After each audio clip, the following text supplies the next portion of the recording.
Another year, another foldable phone. So this never gets old. The fact that we have flexible foldable displays on phones is still pretty cool. But anyway, here's my review of the Samsung Galaxy Z Flip 6. And let's get straight to the point here. This phone isn't a giant upgrade compared to the Z Flip 5, but Samsung and other manufacturers don't make phones every year just for people who purchased the phone last year. They make it for people who are 2, 3, 4 generations behind. And if that is you, you'll find these individual, maybe even minor upgrades that Samsung has done with the Z Flip 6 that collectively this might make you want to upgrade to this phone. And first, my favorite thing about this phone is just going to be the design of it. They have a matte finish on the sides of the phone and also on the back. And I just want to do a comparison with you here with the Samsung Galaxy Z Flip 1. I think, did they call it a Z Flip 1 or just a regular Z Flip? I don't know. I don't remember. But just look at all of these fingerprints here on the back of the phone. Here's a better angle there. Look how greasy and messy that gets. Not anymore. You have a matte finish here on this Flip 6. And then the flat sides just feel so good. So if you are someone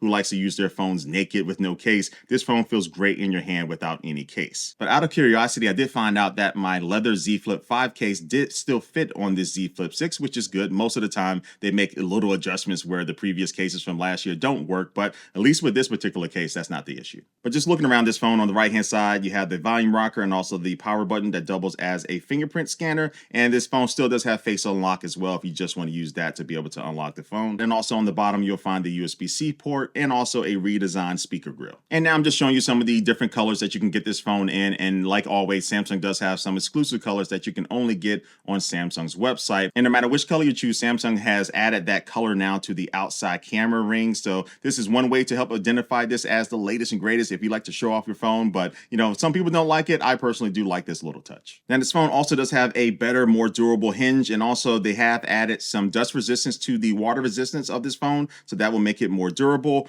But one other thing that I did find is that the crease is better, right? It's not exactly where we want to be just yet, but it is less noticeable visually here, as you can see. But also when you rub your finger across it, it's not as deep as it was on the previous Z Flip 5. And this also does have a Gorilla Glass Victus 2 screen on it, so that's also going to be more durable against scratches and drops and stuff. And this main screen still looks great when playing games, watching YouTube videos or movies and stuff. So really good colors, really good brightness. And also you will find that it is still a variable refresh rate going from 1 to 120 hertz. And then when you switch out to the outside screen, which is one of the stars of the show, it's the same size as the Z Flip 5. So you have a lot more real estate than the original Z Flip here. This is actually the screen. If you've never seen it, very tiny. But anyway, you have a lot of real estate here to be able to go through all of the different widgets on the screen, like the calculator widget, the weather, your steps, your daily activity, your timer, and also your calendar. So all of these widgets are very well designed, but we still find that Samsung still hasn't fully unlocked the full potential of this outside screen like some of its competitors, where they will allow you to run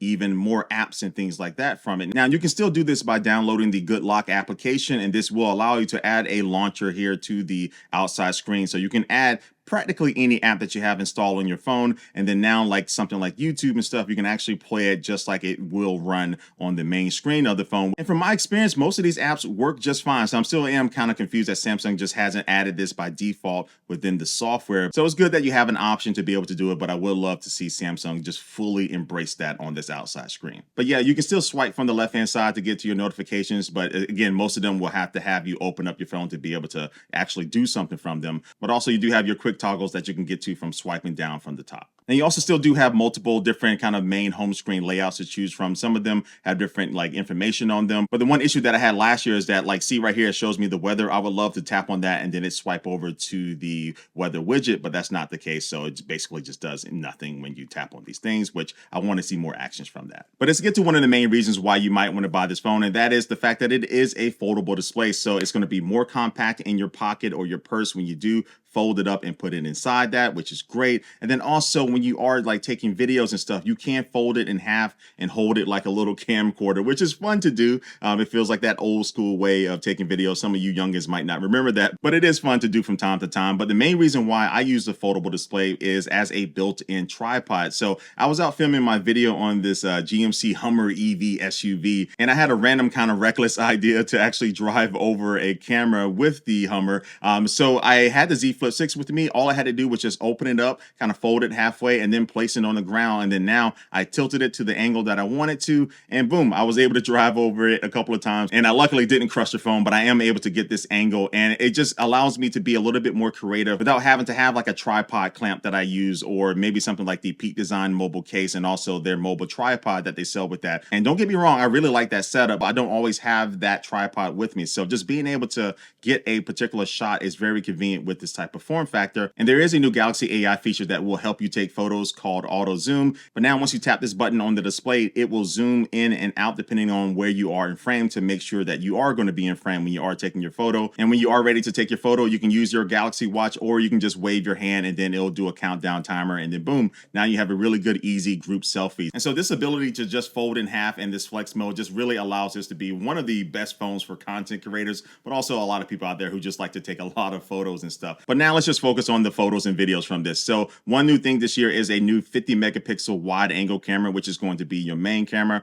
on the outside. And then you still have a 12 megapixel ultra wide camera, still no telephoto. But what Samsung is trying to do with this 50 megapixel camera is kind of like substitute that for a telephoto camera, because as you crop into a 50 megapixel photo compared to this 12 megapixel photo, you can see that you still have more details. But overall, the photos still have that Samsung punch to them where the colors and the saturation look really good, but not overly done. I love the reproduction that Samsung does on the photos. So I'm very happy with the clarity with my selfies that I took. And then also, of course, with the rear facing cameras, you can easily take a selfie with those because you have that outside screen. Or if you are taking photos of someone else and they want to make sure their hair is always in the right place, you can always give them a preview on that outside screen. And video still looks really good on this. So I've been taking mostly 4K video at 60 frames per second. You can do that with all three of the cameras on this phone, the two cameras on the back, the selfie camera on the main display. 4K 60 is here, looks really good and stabilized. So videos are on point, and the fact that this phone does have a 4,000 milliamp hour battery,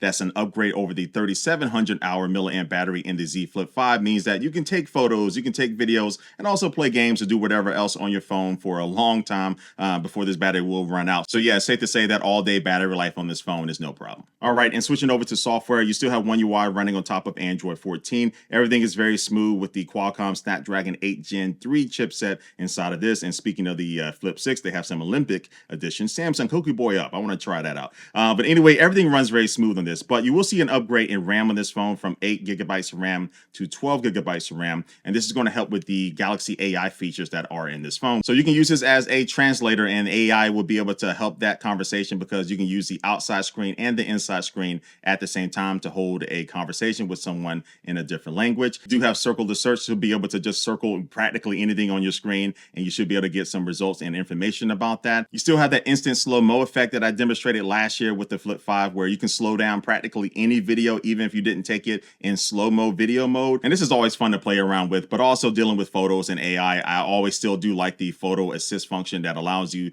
to tap and select a subject in the photo, and you can basically just move them to another side of the photo or just make them smaller or bigger. And then the AI features will try to fill in that empty spot that is now present with something that matches the rest of the background in the photo. And that generally does work well. And so, yeah, there are some more AI features, but what I really took away from this is that some of these AI features, as far as like cameras and photos, I do find useful. Some of the other ones I'm not going to be using all the time, but the one kind of advantage that Samsung does have is that they don't have to lean all the way into AI, because this is a phone running Android, and Google does have their Gemini AI thing that they're doing. Because you have that also available for this, that will be able to integrate with your Gmail and also your, basically, replace your Google Assistant eventually. And with that, I think that pretty much wraps up the main things about this phone. So look, the Flip 6 is a really good phone. It's just not a necessary, really attractive upgrade to people who have the Flip 5 last year, even the biggest power user, because that phone still is really good. So it's not necessarily a bad thing. But if you are a couple of generations behind, again, like I said, you'll find a lot of these useful upgrades very nice. Now, this phone does go up in price though compared to last year. It is an additional $100 starting at $1,100. But for right now, that is the price of this phone. So you let me know what you think about this Samsung Galaxy Z Flip 6 down in the comments below. But like always, I do want to thank you for watching this video. I'm getting out of here. Thanks for watching, and I will catch you later. Peace.